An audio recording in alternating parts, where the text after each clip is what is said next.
of course we don't trust legacy media. You shouldn't.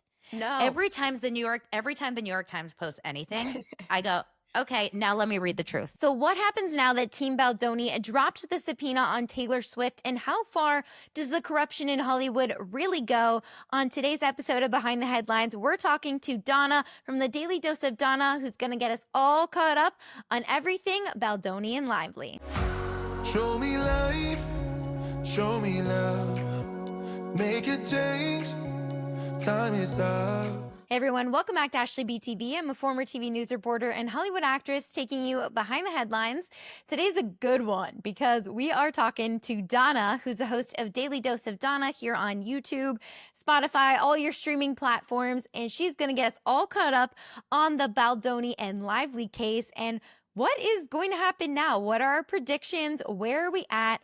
But what's really special is that Donna was actually a casting director for many years in Hollywood and also an agent, and she represented me. So we're going to go through, before we get started into the Baldoni Lively case, she's going to take us through what Hollywood is really like behind the scenes. And you know that we love going behind the scenes on our channel. She's going to take us through the casting process, kind of the corruption that's been going on at Disney, and also what it was really like to be an agent, and then we dive deep into this case. This is one you're not going to want to miss. If you haven't already, join the Beekeepers, hit that subscribe button, help us reach our next goal of 10,000 subscribers. We're doing a fun giveaway, and without further ado, here's Donna.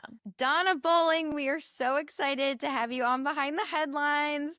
Donna, you're obviously like huge all over the internet now with Daily Dose of Donna. It's so fun just watching you take off, but I knew you from your casting director days and your agency days, which is so wild. It feels like that was yesterday. It feels like yesterday, but also it feels like 7,000 decades ago. Yeah, it's definitely like yesterday, and also it could be a different life. No, yeah. But I also feel like it's so lovely seeing you do you and just like also stepping into like whatever you're amazing at. I always loved watching you.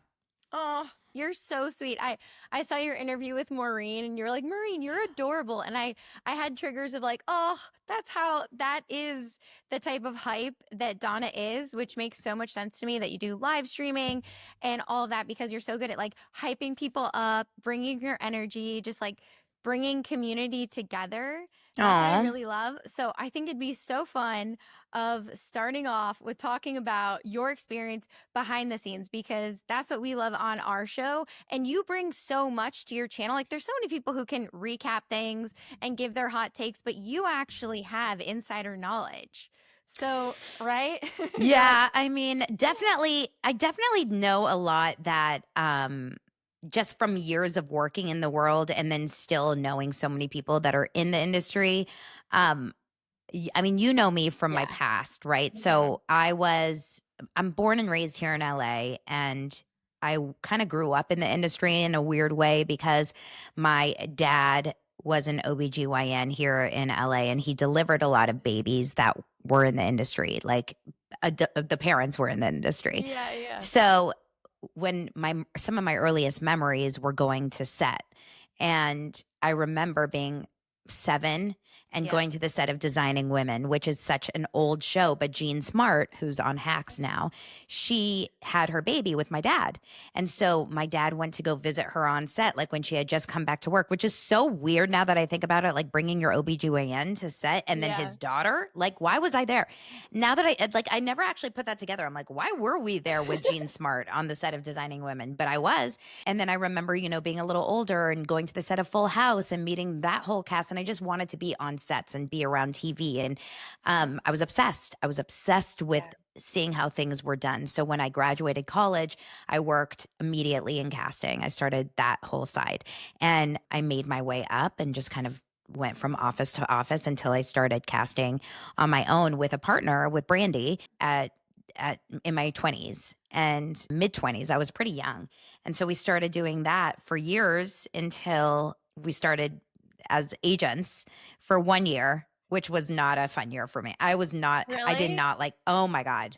So the fun fact on my end, so Donna, I got to be one of Donna's client for that one special year. Yeah. Was everyone wanted you to be their agent because they're Yeah. like, Donna was a casting director. I She knows know. all. So take us like even behind the scenes of what it's like casting, because what I love is also just exposing corruption in Hollywood, and I know you like doing that too. So just what are things behind the scenes, even in casting, that's kind of just like corrupt that people don't even know about? Yeah.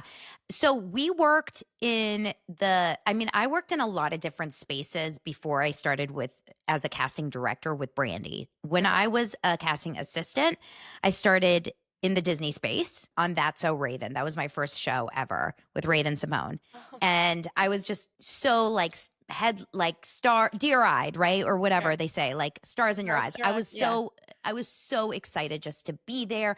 I met a boy that was also working on, in production, who was my boyfriend, and we were all friends, and we would all go out on the weekends, all the crew.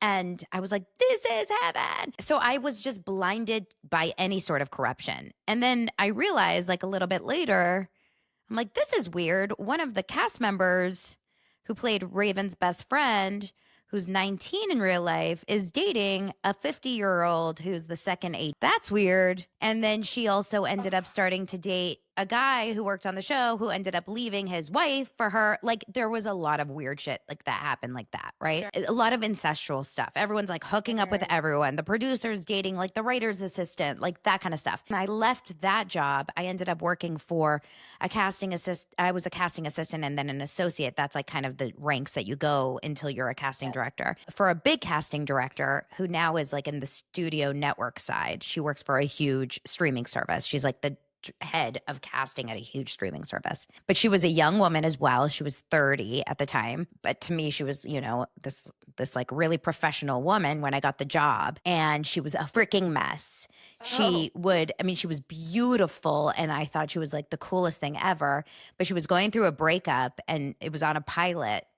And which is, for anyone that doesn't know, it's like the first episode you're casting like the series regulars, long ass hours, like long. And she was going through a breakup. She was dating an actor. She was going through a breakup. So she would come in every day and just like hysterically cry and lay on the couch and just like sob all day and smoke cigarettes in her office and then put them out in like a watered ashtray, and that would fall all over the floor. And then she would and we would have to hold the sessions. And I remember I read my first time ever reading with an actor was in that room with like huge actors because she just couldn't pull it together. Like there was stuff like that. There was messy shit all the time. Yeah. Would leave that office. Then I started working with another casting director who I adore actually, but like what a nightmare, crazy stuff that would happen. Like I felt like working with him a lot of times was like working with Jeff Lewis from Flipping Out. I don't know if you know that reference, but like one day up, one day down. Like you don't know what mood you're going to get. Like lots of yelling, lots of anger, lots of like slamming the door. Weird stuff, right? I got sent home because my hair was wet one day. It was like very strange stuff. There was like even more stuff.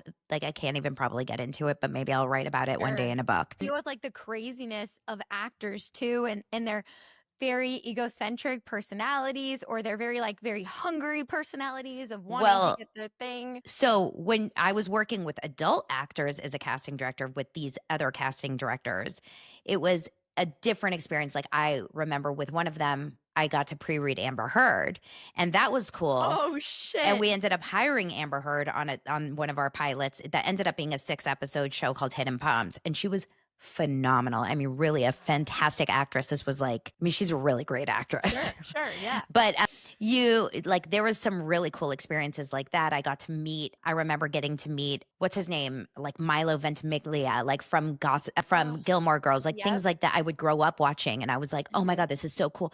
Adults were actually from the casting side, I thought was so cool. But then when I went back to Disney and started doing casting as a Disney casting director. So my first job back at Disney was Sweet Life on Deck.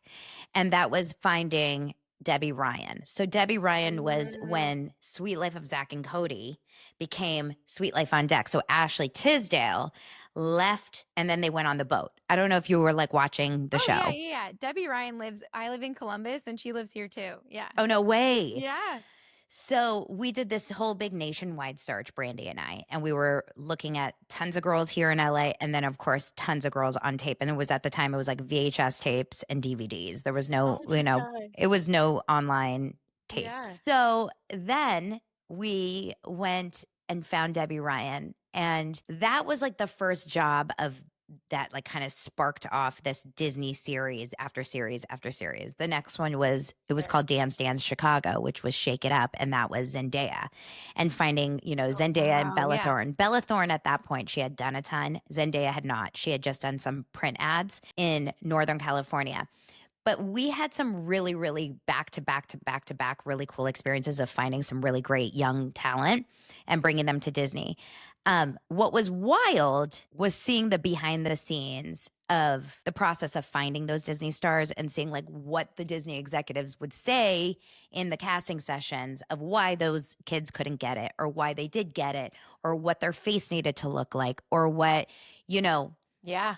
what's going to hold them back from getting the show, or, how to deal with the conflict on the set, or the parents. Lots of the parent drama. Wow. That kind of stuff was pretty telling in that space. Yeah. Behind the scenes, when you're an agent and you're just like, obviously you were an agent for a year and then you're like, get me That was the hell. hell out. Hell. How was that so hellish? Because I could imagine, because I had talked to all the assistants, but tell me what it was like, because I would think, again, you coming from casting, what everyone's looking for. Did that was make it easier or so harder? Because Ashley, like, when hey, we you're not right for this. did we meet you at Osbrink or okay? I went in for you guys like a lot for different Nickelodeon shows, and Okay. then I met you. But at like, were you already there? I was already there because I was like crushing it in voiceover. So they were like, go meet theatrical. And we were like, yes, we're definitely going to take you. Okay. So what happened, and I feel bad saying this out loud. So the problem with casting, and the problem with a lot of these things in this industry is, and my husband deals with this too because he's in the industry and the reality side, is that there's no stability, right? You don't know what your next gig is going to be. And actually, I'm so glad I'm out of it, because so many of my friends that are still casting directors, like big casting directors, and I are still friends. They don't know when their next gig is. Some of them haven't worked since 2022 on a TV show.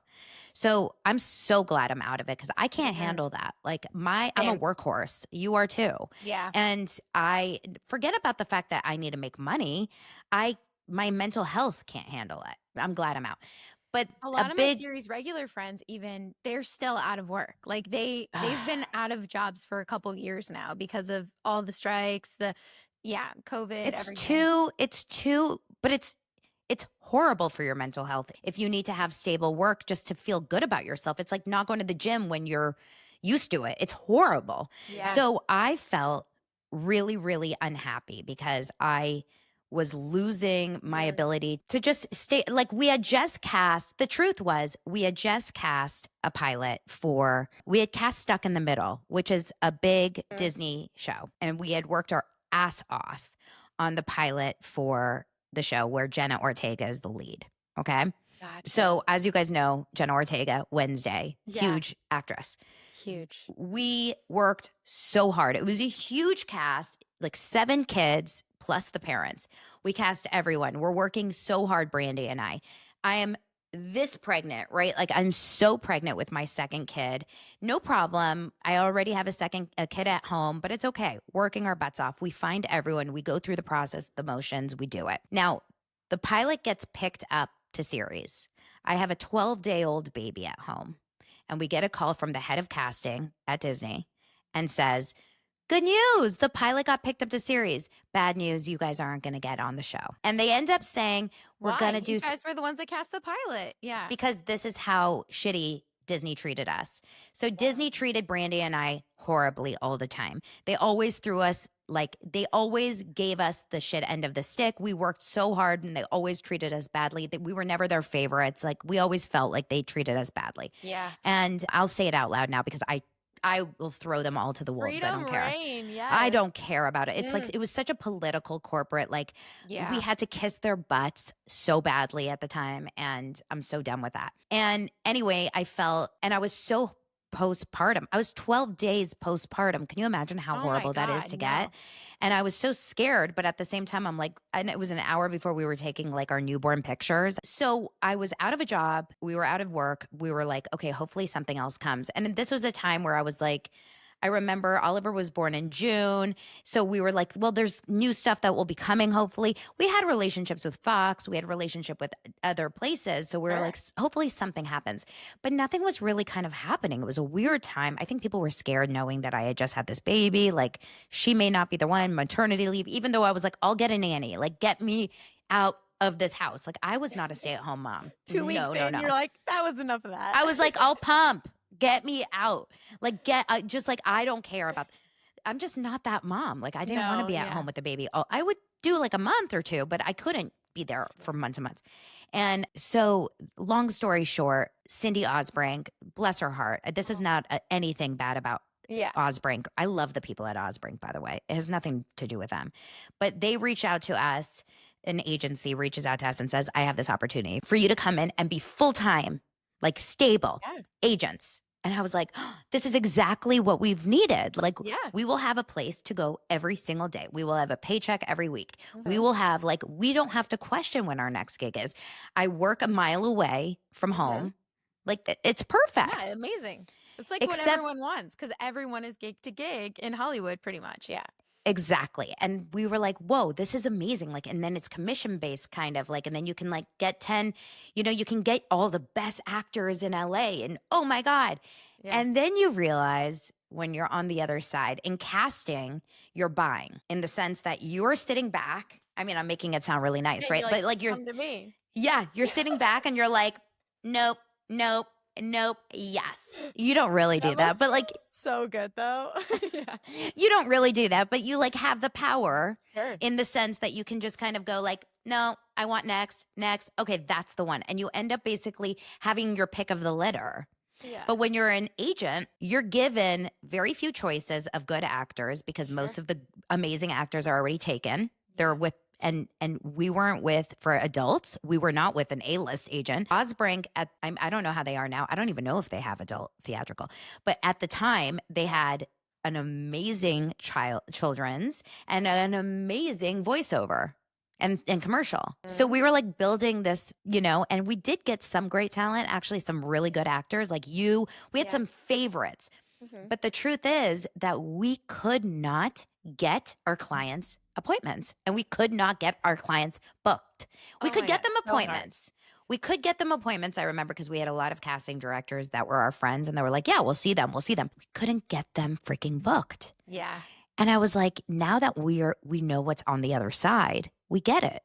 Like we get it because we Yeah, know you're not that gonna like keep pushing because you're like, oh, if they don't want to see you again, they don't want to see you. Yeah. you don't want to be annoying, right? Mhm. And then also, the competition. And you're like, well, listen, this actor, we were given a ton of actors to represent that we didn't choose. And, the agency was like, we can't let this person go. They've been with us since they were 8, and they were 24.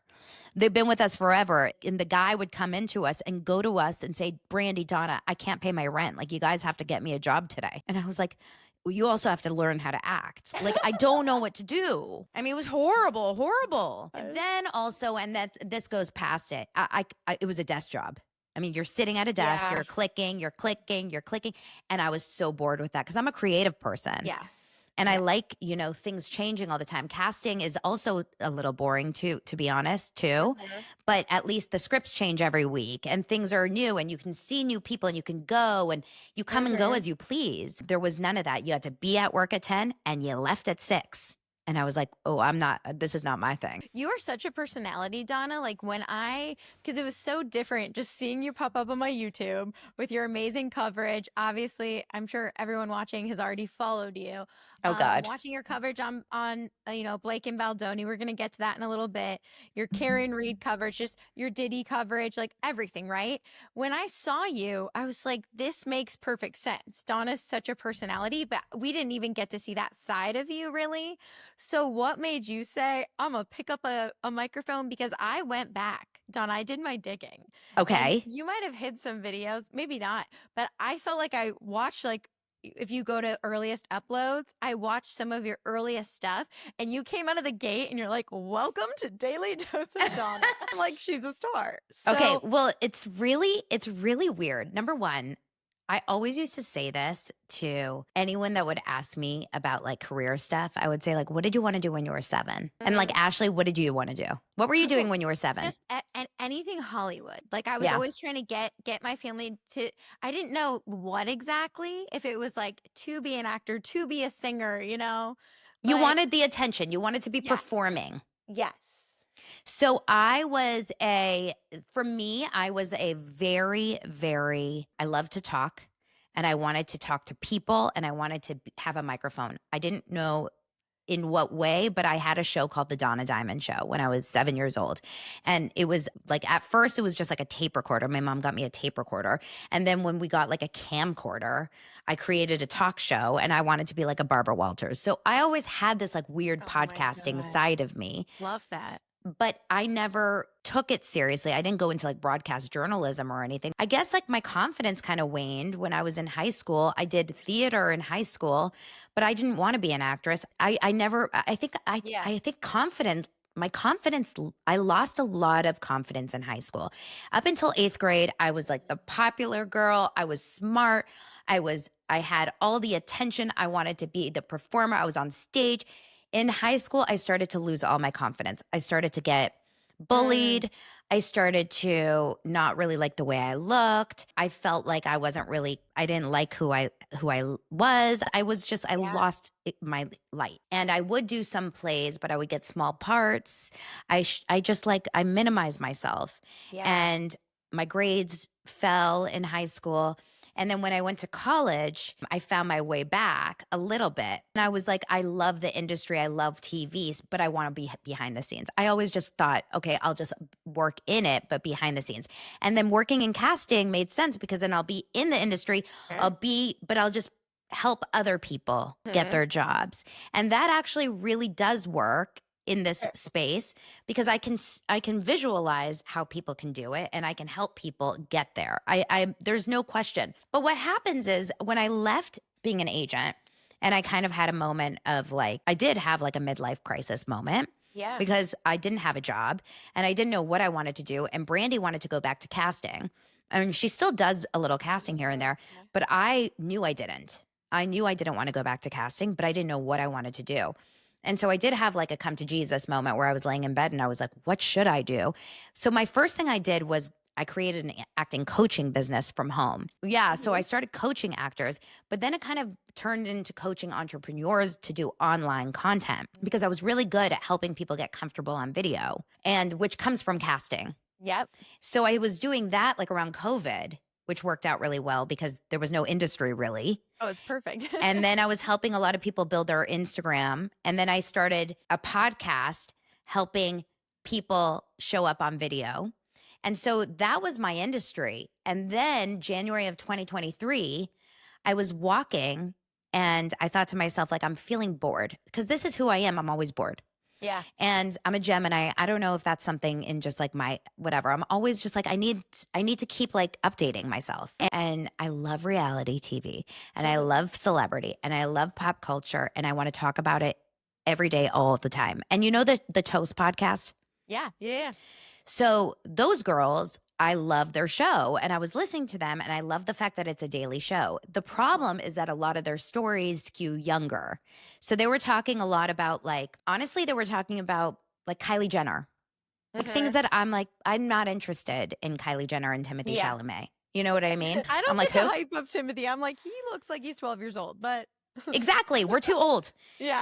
So like I wanted to do something a little bit like that, but maybe just like a little bit more mature because I'm 40, you know, at the time I was 41 or whatever. So I thought, well, if they can do it, well, I can do it. Like, what's the big deal? And I'm just going to do it. Like, who cares? So I just started it. I called it Daily Dose of Donna. I had 18 downloads on that first episode. And that was that. And I decided to do it daily. But I didn't have a plan. I did it on a Friday and then I did it on a Saturday. And then Sunday I was like, I'm not doing it today. So then I did it again on Monday. And the first few episodes were so random. Like I talked about random shit. I talked Yeah. about a book I was reading. I talked about a podcast like I didn't really figure it out until I started talking about like a bit more specific content Yeah. and like more scandal content. Yeah, like your reality recaps, like Housewives. I got more into that, but then I did start talking about a big feud between Ooh. Jeff Lewis, who I mentioned already on the show one Mhm. time, and a Heather McDonald. So they used to be best friends and they were on each other's shows. Well, she would go on his show, and he has a huge serious show, serious radio, and a big audience. And I used to listen to it all the time. I don't listen to it anymore, but I used to listen to it all the time. But they had this huge public falling out. And I didn't realize it because I was just obsessed with listening to it and like talking about it. I didn't realize how many people like followed that and them. But I started talking about it. I posted about it on YouTube and it exploded. Oh, that video. Yeah, it got like 44,000, which was a huge deal because it was one of your earlier videos. Yeah. It actually got 100,000 Oh, views. okay. So it was now, I mean, I don't know in the first days, Sure. but now it's one of my most viewed videos I've ever done. And I hadn't even posted on YouTube ever. Like this was one of my first weeks on YouTube. And so one of my listeners who likes true crime and podcasts on true crime, she was like, you should post on YouTube. And I was like, I don't really get YouTube. But I started posting on YouTube. And because of that, because the YouTube algorithm is so good and it feeds people's content, there wasn't a lot of people talking about this like niche feud, and it exploded. And it also brought a lot of hate because it was very like team this or team that. Wow. And then like Heather full McDonald circle. blocked me. No. Yes. That should give you confidence. Like It was like you tough. made a video so polarizing that it made the person you're talking about. It was tough. It was tough. it I was like, tough? no. I was like, because I didn't, that wasn't my goal, but I did take a side in it at the time. I Yes. did take his side. Now I would have taken probably the other side. But I did realize very early on that I was very opinionated. I never, and I would suggest this to anyone that covers these kinds of things. You never will grow or like make a difference in this space because it's so crowded, all these TikTokers, YouTubers, etc. If you're just reporting facts or just reporting the news. Like you kind of have to share give your opinion. You have You to. know, I was thinking about this because I see a lot of freedom in you, and I also feel so much freedom, like not being attached to Hollywood and not being attached to the news because I can give my opinion. And it's been such a teeter of how much should I and how much shouldn't I? And it's because Hollywood makes you feel like you can't say anything bad about anyone or criticize or anything. And I'd love to hear from you. Like, was that hard to break out and feel like, you know what? Evidence is showing us that Blake Lively is freaking lying. So it's okay to say that out loud. Yeah. I just couldn't imagine not saying it, honestly. Like I would imagine feeling very trapped if I couldn't be honest about it. And in fact, like a lot of people would say, aren't you worried because your husband still works in the industry? Oh. And I would have these conversations with Lance, especially when I would talk about reality stuff, because that's his business. Like I don't think Lance is ever going to work with Ryan Reynolds. I'm not worried about that. But I would talk about, Real Housewives of Beverly Hills or Real Housewives of something. And he does work with, very, very closely with a lot of those producers and a lot of those companies that work on Real Housewives shows. So I always worry about it. But ultimately, at the end of the day, the truth is, this is celebrity gossip. This is what drives all of these people and their numbers. If we're not being honest and talking about these things, like this is the point. This is the true point of all of this. And in terms of being honest about Blake Lively or whatever, I have to think about why. Why am I talking about the Blake Lively and opening up about that? Like, what about that story for you, for me, for so many millions of people?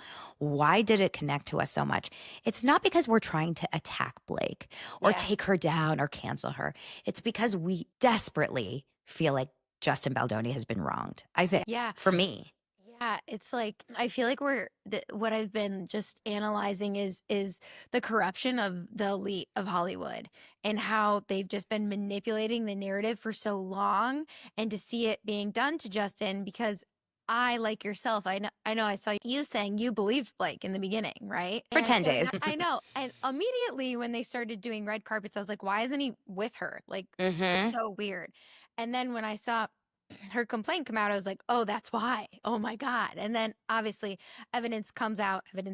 So yeah, I think so many people are invested because they just don't want to feel like elite can control Hollywood anymore. And they want like the good guy to win and like evidence to prove itself. And like money can't always buy you the win, right? You know, it's so crazy, and this is gonna like probably ruffle some feathers, but I am listening. So I'm a big, Ruffle them up, Donna. Ruffle them up. I'm a big like conspiracy person, right? Like I'm big on Love that it. stuff. And this is new. Yeah. I wasn't always, Yeah. but I've opened my eyes to too much lately in the last, and especially with the media and them lying to us and the elite covering stuff up. Yeah. Like it's very interesting to me. There's this book that just came out, this Jake Tapper written book about Biden. Yeah. Okay. Yeah, the Biden cover up that just came out. It's like #2 on Audible right now. So I just got these like new credits from Audible, and I'm a big audiobook fan. And right now I'm like, I can't find a good podcast that I can sink my teeth in. And I cover Karen Reed, and there has been no trial for 6 days, and I'm having withdrawals. I'm having the shakes. So I started listening to Original Sin. Is that what it's called? Original Sin? I can't Original remember. Sin. So I started it on like Wednesday or Thursday. Okay. I am so knee deep into this. I can't get enough. But the reason why I bring this up right now is because there is a weird correspondence to this Blake Lively story, because Ari Emanuel is mentioned in this book. Ari Emanuel is the CEO of, well, he was, now he is. Come on. But like now he's like strangely stepping away and like sold his piece, but he's totally the head of WME. And he's famously the one that fired Justin Baldoni after these claims came out, and also loudly says, I'm ride or die for Blake and Ryan. Weird. Real weird. And well, they're such big money makers. Yeah. Yeah. And also, but this is not normal behavior. This is not how you should handle these situations, because it's innocent until proven guilty. And he still reps Diddy. So like something's up there. There's something up there. There's way too many corrupt people that WME still represent. So like, why did Justin Baldoni get dropped so fast off a claim? And we've all been around people that have claimed lies. So like, why did Justin Baldoni get dropped off a claim? It's clear that there was a lot in the works before he got dropped in terms of it's me or him type of stuff. You know what I mean? Yeah. So Ari Emanuel's mentioned in this book as someone that was like a very big, huge, massive donor to the political campaign, to the Biden political campaign, and would do anything in his power to not let Trump win. And like, you know, being, they're all part of this whole cover up. And here's the thing. I mean, he was also mentioned as someone that was like, I'm noticing a decline. Like, what are we going to do about this decline? But didn't say a word for years and years and years. Yeah. Everyone knew, but no one was saying anything. And they were all just pretending everything was fine until you couldn't anymore, because now we all saw it on the debate stage, right? The thing is, the elite, you're mentioning the elite, it's not just in entertainment. It's in politics. It's in medicine. It's in world news. It's on CNN. It's on everywhere. I mean, it's everywhere. And I feel like we're all just being lied to constantly. Yep. It's also in trials. Like it's in the police force in Boston, Massachusetts. Like, right. It's so scary. But what's the worst part about it is that this Ryan freaking Reynolds and Blake Lively are continuing to live their lives unscathed, other than like, you know, just the public opinion just being like, you guys suck. But they are still getting awards. They're still selling products. They're still making movies. They're still speaking on stages. They're still going to red carpets. And they're horrible human beings, in my opinion. It's disgusting. And it just goes against everything that she's claimed too, right? That you're destroying my life, you're destroying my livelihood. And I know people keep thinking, who haven't worked in Hollywood, oh, he'll bounce back because he'll win. I'm like, no, he won't. He's not going to bounce back that easily. Like, I hope, right? Come on. Yeah, he's done. No, because I mean, it's a liability issue. It's the problem is that ultimately, as you know, a rumor sticks with you forever. Okay, so like Karen Reed, right? Without getting deep into that story, just say she gets acquitted of this crime and she goes free. There will always be people, massive amounts of people, that will think she murdered that man. Yeah. Which makes you think, like, I want to know, how do you deal with, because I've had some of it already of, you know, takes on Meghan Markle and Blake Lively. You have people who don't look into things, who just take a stand, and they come out with their swords like on fire. How do you deal with like Blake apologists and people who, like, you know, one of your first videos that blew up, you were so sad that someone blocked you. Yeah. How do you deal with the backlash sometimes? Well, I'm Jewish, so I'm used to it.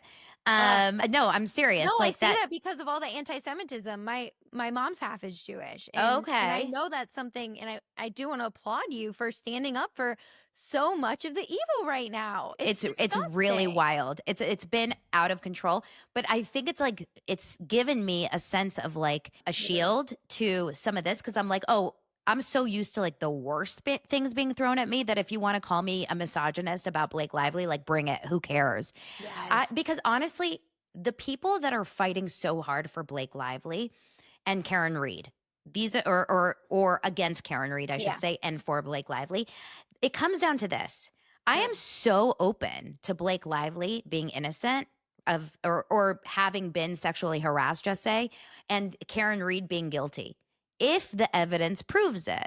Sure. The problem is we're not seeing that. And I'm trying very hard to look at the facts. Yep. And so yesterday I posted something on my Instagram and TikTok, and I was like, if you believe Karen Reed is guilty, like just tell us why. And some people are confident enough and will say, this is why. And I'm reading it and I see why they think, but I can refute every single one of those things. Yeah.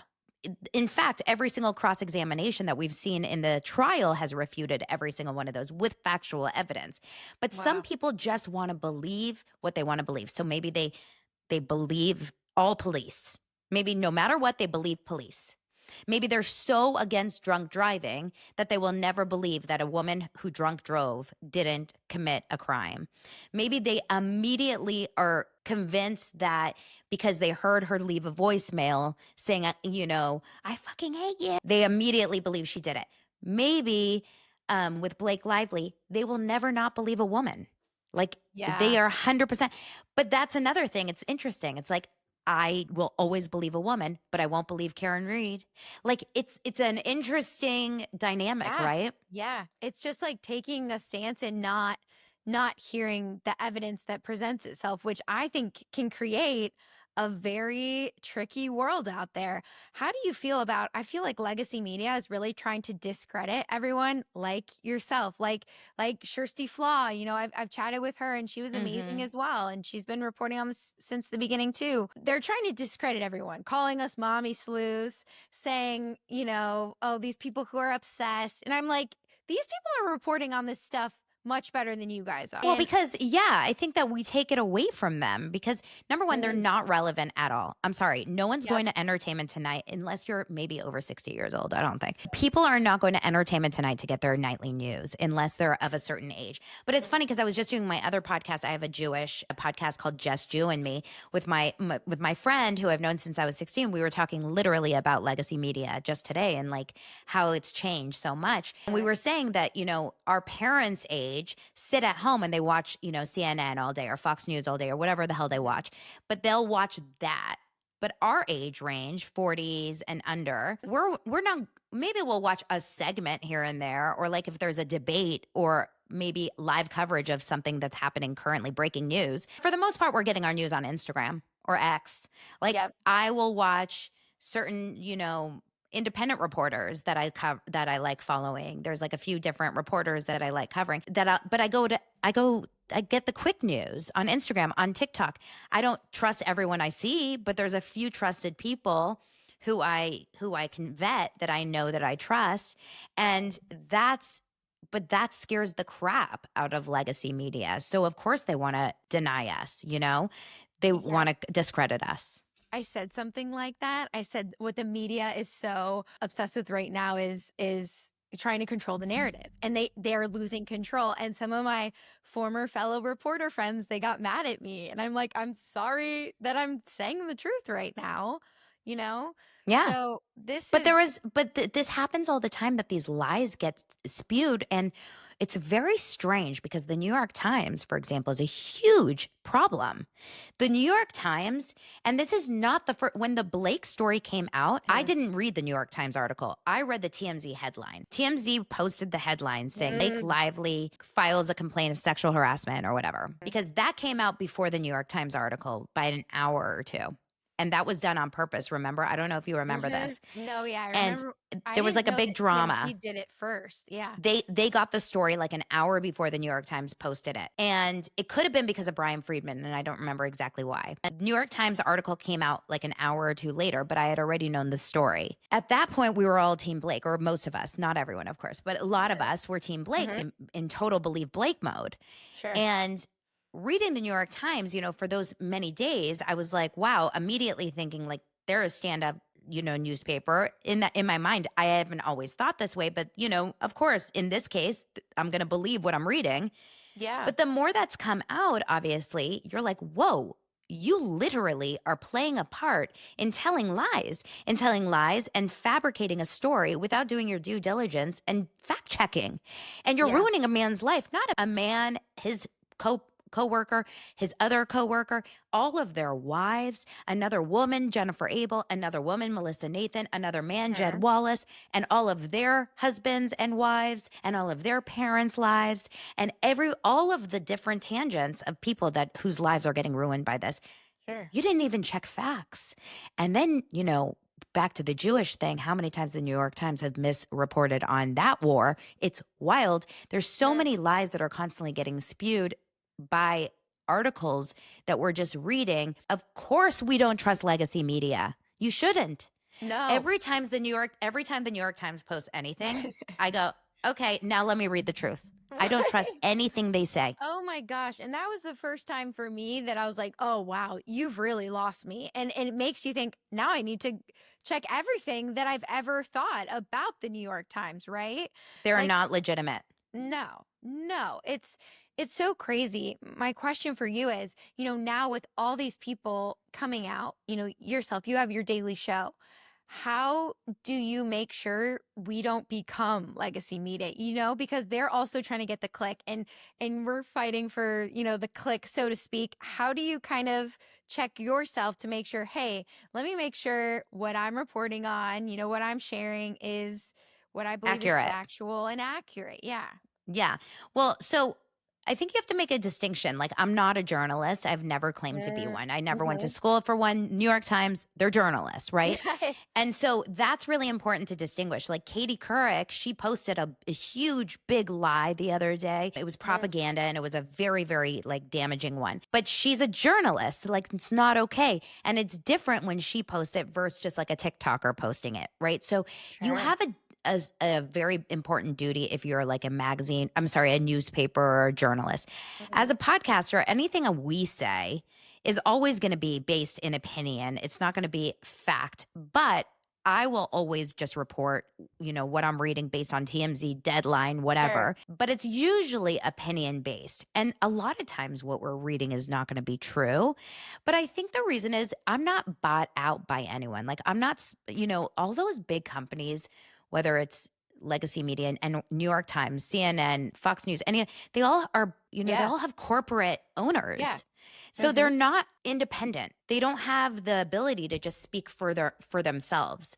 They're not allowed to speak what they really want because there's a reason. There's too many higher powers controlling them. We don't have that. So we're not bought out by anyone. We're not forced to do anything. There's only one thing that we can't do or can't say, and it's usually based on YouTube rules. Right? Yeah, making sure you say alleged and and who rules you're getting of what it from. Yeah. So or you can't say certain profane words or whatever, you can't say certain things, but all my messages and all my words, they're all going to come from my heart and what I believe. Right. Yeah. I love that. And I think you're also giving people an opportunity to say, hey, this is what TMZ is reporting on. And what I like about you is you're like, and a lot of, great people. I know you're good friends with Zach Peters, and I love watching his stuff too. He'll say, okay, well, how do we feel about this? What does this mean? Let's dive a little deeper, which I think is what people are craving. Like, they're craving to analyze things a little bit more because we don't trust anyone. What I found really interesting in the Blake Baldoni case recently is, obviously you saw Candace Owens comes out and says, it's Taylor Swift's dad. I have an inside source. Then the Daily Mail said that. I don't know if anyone else has said that yet. I think Page 6 may have picked it up. Okay. So now we're thinking, and I'd love to get your take on that. Like, do you think it's Taylor Swift's dad? How do you feel about that? I would say I always thought it was either her dad or Tree Payne. I always thought it was either of those. It didn't make sense that it would be anyone else to me, because it had to have been someone that was involved in her business, understood her business, but was close enough to her that like knew what was best for her business wise. It couldn't have been a friend. It couldn't have been Travis. It couldn't have been like someone that just like liked her as a person. It had to have been someone that understands the business and understand what's best for her business and wants the best for her business. So it had to have been someone like that. I'm not surprised that it is the dad. It only makes sense. You love him. Yeah. Listen, and even if he didn't do it just because he's like her dad, he did it because he was like, we're not fucking this up. For Blake Lively. Like, we're not messing this up. Can you imagine? I just kept thinking of like just all the things that would be swirling in Taylor Swift's head right now, of like, of all the freaking people that are going to try to take me down, it's going to be you, like the person I'm closest to. It's so disturbing. And I think you're putting like the Toast Girls, I saw that they were like, I don't know what to do now because I've always been team. She's diabolical, Blake. I think she's diabolical. I think they are so like grasping, I believe. I think they're grasping. She boiled my blood when she was on Seth Meyers, like literally boiled my blood, because I have been sexually harassed. I had to literally stand up for a lot of people in the newsroom. And I was like, you don't speak for us. No, I'm so sorry. Thanks. But for her to say things like that, I have a lot of like producer friends, writer friends, Hollywood people, and they're all like, we're all obsessed with this. Obviously, we can't comment or say anything publicly. We're all obsessed with this, and no one believes her. Why do you think? Because everyone keeps... that's actually a really good point. I hate to interrupt, but that's what I do best. What have you heard on the Hollywood end? But that's what I do best, because I obsessed. Well, I can't not like pick up on this because this is so important. Yeah. Everyone I talk to one-on-one, writers, producers, casting directors, actors, camera, makeup artists, hairstylist, every single person that I know that is in this business, and I'm not talking about like has worked on a student film. I'm talking about big names. Yeah. They are all massively obsessed, and they all think Blake Lively is crazy. I know. But they can't talk about it. No one can say anything. Obviously, you know why, because the minute someone does that has anything attached to them. What I just don't understand is, obviously they're just like not listening to anyone in the PR world. No, they must not be. Why do you keep making appearances every day? Like, well, it's not even just appearances. Did you see what he posted today on his feed? Oh God, no. Okay, on his feed today, he posted, I guess he has this Nat Geo project that's coming out. I have no idea what it is, but he posts on his freaking Instagram feed. It's like the guy literally has absolutely no self-awareness, or he's just feeding the beast. Like, he just doesn't give a shit. So he posts on his feed today. It says, it's like a screenshot from an email, but he has it all crossed off. It looks like this. Okay. And all it says, everything that's not crossed off, says extended shot of proboscis monkey penis, shot of vulture eating from animal anus, shot of man being peed on. If you have any questions, happy to provide more context. Thanks. And then the caption on the bottom says, the good news, Disney loved our new Nat Geo show Underdog so much they want to simulcast the premiere on ABC. The bad news, no bad news, just the most hilarious actual email about our more outrageous moments. Trailer tomorrow. You are the most like that's sexual harassment. You've just sexually harassed us. Anus, pee, like penis. You're writing about this while your wife was sexually harassed because he talked about like, I used to be into porn. I'm so done. It's literally, it's offensive. No, yeah. It's wow. It's like I have to like look at that because that sounds so crazy. But every time they pop up on my Instagram, I'm like, what are you guys doing? Like, just stop. Why? They don't have the ability to stop because I don't think, well, I was just on another show and they said like, do you think that they just don't hire the right people? And I said they could hire literally everyone, but I don't think they want to listen. Yeah, I'm just like, what's your game plan? Like, are you actually going to take this to court? You know, if they go to court, I feel like that'll be the biggest like hype up to not a satisfying ending for, like, obviously if Justin wins, which how could he not? That would be satisfying. But the fact that we can't see inside the courtroom, I feel like it's going to be so unsatisfying. But every single, I've talked to different, lawyers as well.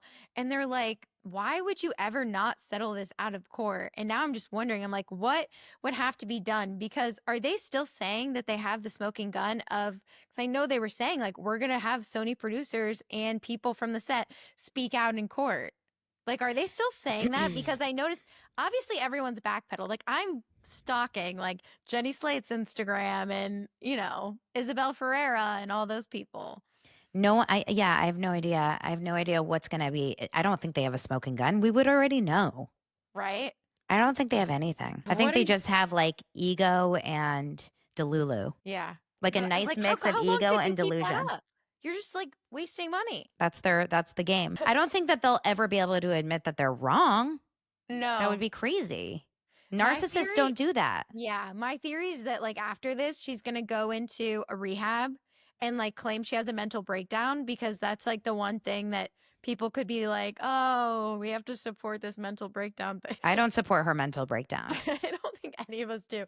But I'm like, what else are you going to do? Like I guess if you were to write this, you've read so many Hollywood scripts. Yeah. How is this script gonna end? I don't know. In my mind, it would have already ended. It ends with us. It ended already. Like I just can't believe that Justin has to live this life. I really do feel bad for Justin and his wife that he has to go through this. Like, we're like making it shocking for us, but it's really a psycho situation that Blake is like peddling her body mists. It's fucking crazy. She's peddling her body mists, and he is being accused of sexual harassment, and his whole life is over. And she's like, smell like me. That's insane, especially because the whole like smell good. Yeah, it's sick. She's like monetizing off of this. I wish the trial was this week. I feel so bad that it's only next March. Like, I wish the trial was moved up to like August of this year so that it could just be moved on in his life, so he could just freaking move on. What do you think that Brian Friedman needs to just like pull out in order to close this? Or do you think that Baldoni wants to keep it up to like have being able to prove his innocence and not, I mean, settle? I think he doesn't want to settle because I think he needs to win the case. Yeah. I think he can't settle. I think he needs to win the case. I think they need to like say, you won and you did not sexually harass them and you did not you did not start a smear campaign. Like, she lost. Wow. It makes me think like, where is Johnny Depp's career right now? I haven't been keeping track of him, but I'm like, is his career kind of like, no, he's doing some like other movie. But the thing is, Johnny Depp is Johnny Depp. Like, Johnny Depp has a name. Yeah. Justin Baldoni's like entrance into the world was as a sexual predator now. But even though he did have a huge career before, but not a lot of people knew who he was. Like, the world didn't know. Some people did. The good news is he does have the majority of people's support. I know. I wonder if this is going to like flip where when he can finally make appearances, people are just going to be like, F it. Like, let's produce movies with just like, maybe like the biggest stars. Like, I mean, Scarlett Johansson was just in Cannes? Right? Yeah. With her films. So. Yeah, and it's his production company. I mean, it may work. Like, maybe people will finally after the trial is over, maybe people will be like, okay, I felt so bad for you for the last year and a half. I just couldn't say anything. But like, come on, let's do a movie. Like, I love you. I've believed you this whole time. Let's do a movie. He may have enough people that have his back. Wow. That would be nice. Can Blake and Ryan ever win your support back? Never. Unless they face just drop. Never. I hate them. Unless they come forward and literally both apologize, like from full sincerity, and say like, this completely spiraled. Like, if Ryan says, I believed my wife, she told me something and I believed her and I supported her, and Wouldn't you as a husband? And I'm so sorry to Justin. I never meant for this to spiral, but I believed her. And then she said, like, I lied and I am a horrible human being and I will never forgive myself. Like something like that. Oh, I love that. 2 last quick questions for you, Donna. But do you think, because a lot of my like little Hollywood insiders, they're like, Ryan is leaving her for sure. Like, That's I what don't everyone know. says. I don't know. You I feel like think? they're like Bonnie and Clyde. They're going I down know. together. They're just like too much alike. Like their vernacular, everything. They've become each other. So annoying. Colleen Hoover has so many movies coming It's like out. sick. Like she just did Verity. I'm personally curious to see it because I love that book. Right. And her other 2 movies she's filming, like Regretting You and one other one. I know, it's Are crazy. you gonna boycott Colleen? Because No. a lot of people in my comments are like, I'm boycotting her. No. Okay. Yeah. I mean, I don't want to watch her movies, but I want to watch those movies. I know, I me read all too. the books. Yeah. Why not? I mean, I liked Colleen Hoover books. That's like what made me sad. I hated her, how she dealt with this, but I loved It Ends With Us as a book, and I loved Verity more than anything. Like Verity was one of my first favorite audiobooks that I got back into after COVID. Like I'm bummed that this went down. Yeah. But I'm not a big Anne Because his Hathaway fan. production company obviously still has the rights to It Starts With Us. I'm like, could we just like make this happen and just There's no recast, way he like- ever can do this. He needs to stay far away from this world. Never do a Colleen movie again. Bad, bad, bad. Donna, what keeps you going? Like you have your lively show Monday through Friday. Is there a specific time that you stream live so people can tune in? I am on YouTube every day between like 11:30 a.m. Pacific time. Love it. And then the audio episode comes out every day at some point that afternoon. So that's on, Apple or Spotify. What keeps me going? A lot of coffee and just like all the news cycle. Like when something big happens, I just need to tell you guys, the community. Yeah. My doser community is amazing. I'm obsessed with them. I have really great fans that listen to the podcast, and we have a Facebook group, and I'm doing a live event here in Los Angeles in August called Dosers That's Live. I'm right. really excited about it. You should come.